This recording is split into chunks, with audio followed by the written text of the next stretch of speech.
এই সেই চোরটা না সেদিন যে আমার পকেট মেরেছিল। কি চোর নাকি?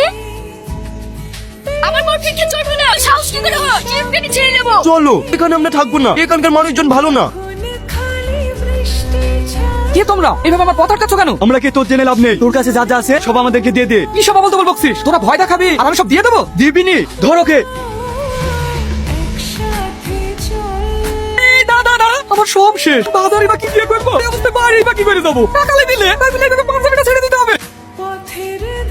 কি গো, তোমার এই অবস্থা কেন? আর বলো না, রাস্তায় দুটো চোর আমার পকেট মারতে এসেছিল। তুমি তো ভালো করেই জানো তোমার স্বামী কতটা বাহাদুর পুরুষ, তাই আমি পকেট মারতে দিচ্ছিলাম না। কিন্তু ওরা জোর করে ধরে পকেটটাও মেরে দিল, আবার পাঞ্জাবিটাও ছেড়ে দিল। সেটা আমি খুব ভালো করেই জানি যে তুমি কত বড় বাহাদুর পুরুষ। যে রাতে প্রস্রাব করতে উঠলে ওকে সাথে করে নিয়ে যেতে হয়। তুমি এভাবে চিৎকার করছো কেন? আর পুলিশ নি, তোরা আবার বাজার যাচ্ছিল আর দুটো পকেট মারিস, তোরা আবার পকেট মেরে চলে গেছে। বাবু কিছু করতে পারেনি, আমার আবার পকেট মেরেছে। আমার বয়ফ্রেন্ড হয়েছে এই অঞ্চলের টপ মাস্টার, ওকে আমি এক্ষুনি ডাকছি। হ্যালো, তুমি তাড়াতাড়ি আমার বাড়িতে এসো তো।